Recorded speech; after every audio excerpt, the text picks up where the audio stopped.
Okay, what I'm going to do today is demonstrate to you what the guard terminal does. So you might have noticed there's 3 terminals on this instrument. The middle one, the blue one, is the guard terminal. What that is used for is to ignore the effects of surface leakage, or it can remove current which is flowing from insulation to insulation which you don't want to have in your measurement. So in this example here, I'm going to measure this high winding to ground. I would not want to measure any current flowing from winding to the low winding and to ground, so I'm going to guard the low winding over here. But the main thing I can demonstrate to you here is the surface leakage flowing down the bushing. So often when you're testing outdoors, you're going to have problems with surface leakage flowing through contamination on these bushes, or it could be moisture in the atmosphere, and I don't want that in my measurement. Now, fair enough, if you're doing a spot check and you're just seeing if something is passed or failed, that's not tend to be a problem. You know, if you're taking a measurement and it's passed, obviously.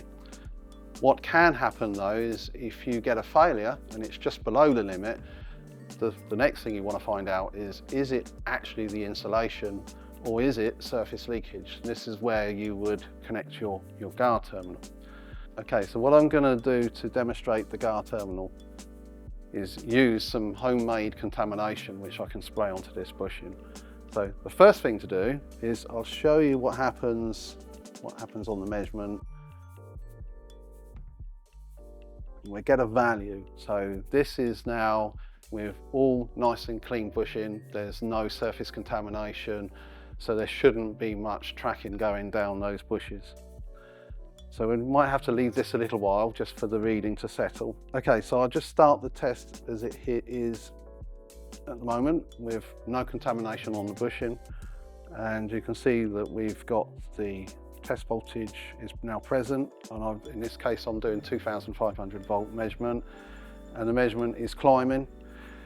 It's up to about 1.3 gigohm and increasing. You've already got a DIR value because it's gone past a minute, so it's automatically counted the DIR value. That's calculated even though it's on the IR range, and we've got a timer running here. Well, as you can see now, our measurement is nearly stabilised. We're talking that we've got roughly just over 2 gigohm. So what I'm going to do now is spray, not sure if we should be doing this live, but spray some contamination.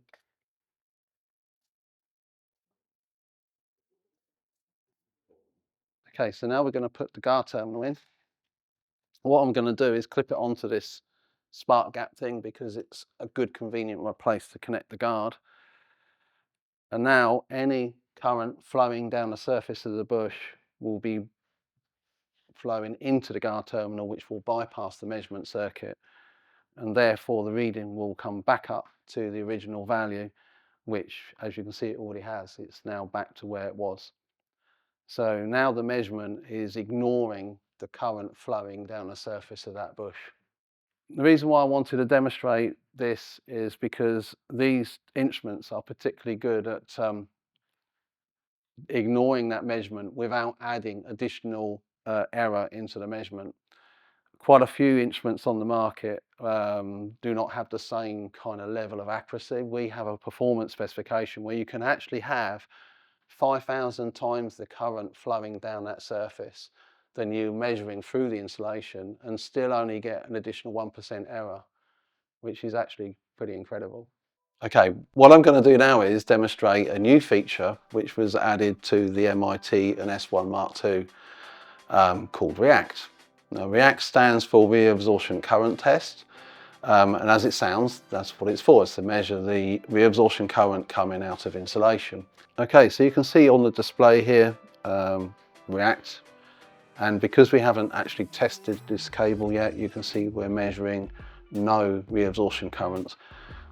This scale here, you can see, has a couple of lines which is varying a little bit, but that's basically telling me that because all this scale is clear, any measurement I do now will be accurate. It's not going to be affected by the reabsorption current. You'll see the significance more after we've done the first test. Why is this important? You might ask, well, if I do a insulation test on this example here, which is a cable, any reabsorption current flowing from the cable will either add or subtract from my test current, which means my measurement will be incorrectly high or incorrectly too low, which could have significant impact. If you're testing to a test limit, you could potentially pass something you shouldn't or fail something you shouldn't. So what I'm going to do first of all is put it into react mode. So this cable so far hasn't had any insulation test performed on it, so there shouldn't be anything coming out of the cable. So what I have here is a 90-meter length of high voltage cable. This has been terminated onto a test board, so obviously it wouldn't be normally set up like this in the field, but this is just for demonstration. So I'm testing this core to ground. The other two cores have been grounded, and when I start my test, I'll be performing a 5 kV insulation test. So what I'll do now is perform an insulation test. So if I now hold the button down in the normal way. Okay, one of the things which is unique about the MIT range of the insulation testers and the S1 range of insulation testers is that they have 5 levels of voltage warning. One of which is unique in that it is a warning which occurs during an insulation test.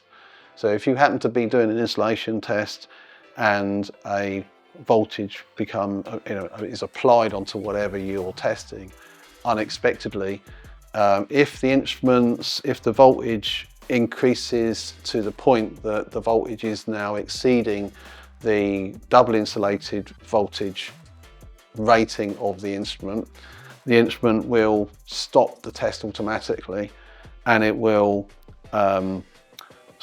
warn the user that they must disconnect without touching the instrument, because at that point the double insulation rating of the insulation of the whole tester has been exceeded. Okay, so what I'm going to do now is just demonstrate one of the voltage warnings. If the voltage goes above the live voltage warning, which is 30 volts, this is what will happen. So you can see here that I've now got 188 volts applied.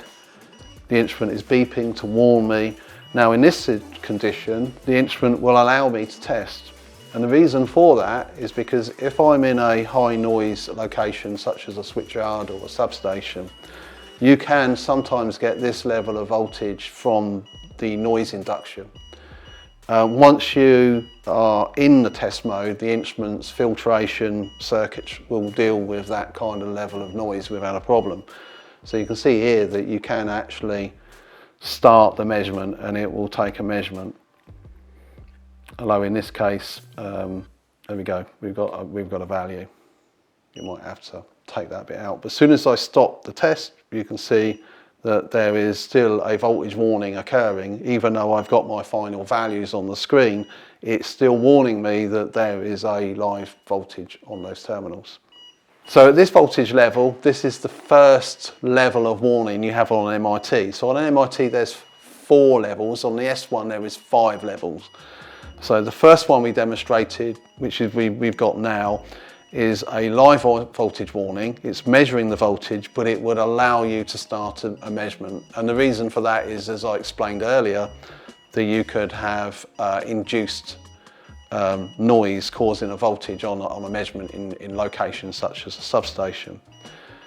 If the level of voltage then becomes too high, so now if I was to do a quick calculation of voltage divided by the resistance of my discharge resistors, once that equates to more than 6 milliamps, which is the noise limit of an MIT, then the instrument will prevent you testing. And the reason for that is quite simple, that you don't want incorrect measurements due to high noise.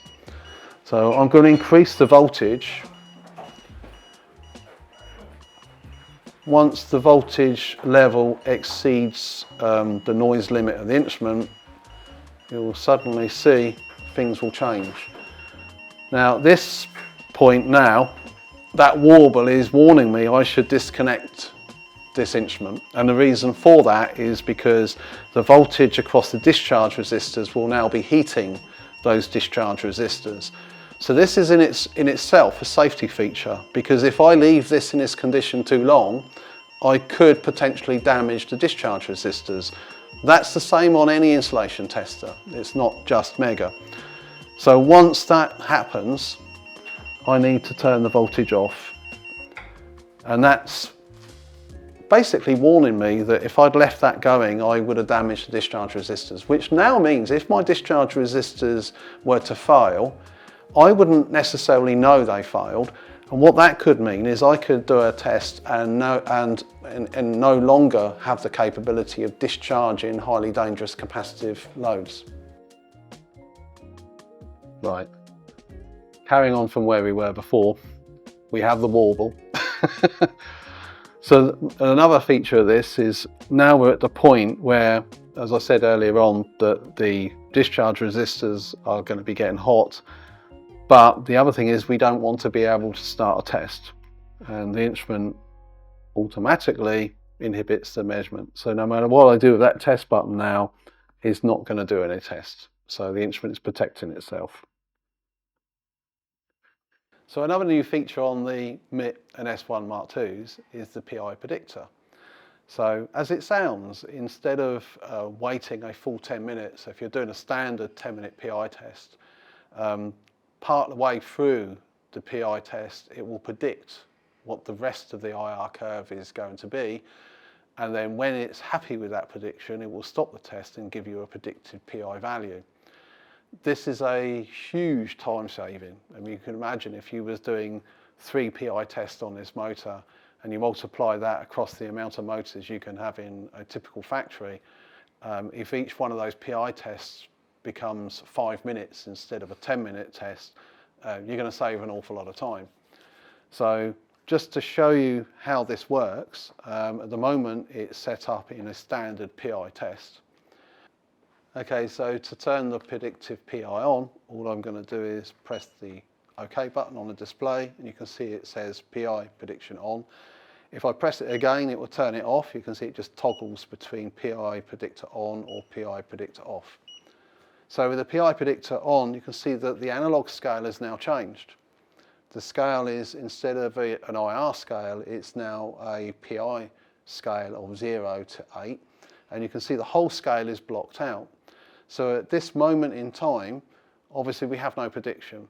But as the prediction starts to occur and the prediction is being analysed by an algorithm within the product to see how accurate or how confident that prediction is, you'll see this scale will slowly shrink and shrink and shrink until it's happy and becomes a single bar. At that point, the prediction is said to be accurate, and the test will stop and it will give you the predicted PI value.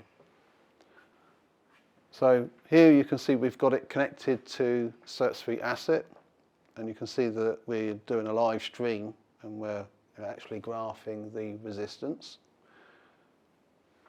Right, so at this point in the test, you can see we're about 30 odd seconds through the test. The prediction hasn't started yet because we don't have enough data to start the prediction with. As soon as there's enough data to start, then you'll see this scale starting to move in, which is now started to do.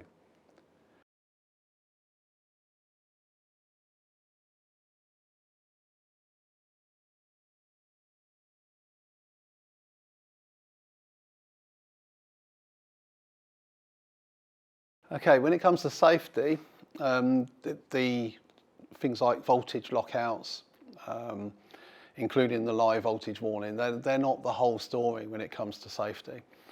A key part of safety is actually the test leads, often neglected. I mean, you can see here, this is the 5 kV rated, the medium-sized clip, but we have 3 clips in our range, and they all have the same kind of touch-proof construction. You notice here that on the jaws there are some sprung plastic portions. They are to allow that the clip can grip onto things and make good contact by pushing those clips back. But when the clip is closed, a typical, such as the ISC standard finger, will not be able to make contact within there. So this means that if that clip was to fall off and the other end of the instrument is connected onto something live, then if I touch this, I'm not likely to touch any live parts. So you've got an important part is also the finger guard and all the creepage and clearances within that clip. The leads are not detachable, the clips do not detach. Sometimes people think that's because that's a cost saving feature, but it's not. If I'm testing a capacitive load, such as a long cable, I don't want to not discharge that cable after the test. So anywhere where there is likely to be a poor connection is something you want to negate. So the leads are hardwired on to guarantee that you've got a good electrical connection on that clip. Because even if you have a lead what plugs in, it could look like it's connected, but if it's partially detached, it might look connected when it's not, and you might then look at the voltage reading on the instrument and see 0 and assume that it's discharged and safe to touch, which it may not. The same thing at the other end where the instrument is connected, the leads are connected onto the instrument. We have obviously long isolated test clips to make sure that you're furthest away from any live parts as possible. But once you've put the leads in, you give them a quarter turn. So there's little arrows on the top of these leads here that when they're in alignment with the instrument, the lead is now locked. You can see I can literally lift the weight of the instrument up on that and it remains locked into the instrument. So, if you can imagine in a substation, often these instruments are used sitting on the floor and you're looking down on that product, and you could have a situation where somebody's, say, tripped over a lead and that lead is just sitting up. I'm looking down on it. I might not notice that that is actually disconnected. So by making sure that when you first connect, you give it that twist, then that's not likely to become detached, even if somebody actually snags the cable by tripping over it. The actual insulation may look pretty normal, but these are silicon leads and they are double insulated. In other words, there's 2 layers of silicon there, and the inner layer is actually coloured white. That's done on purpose because if you was to wear the cable and you start seeing portions of white showing through the colour, you know it's time to get a new set of leads.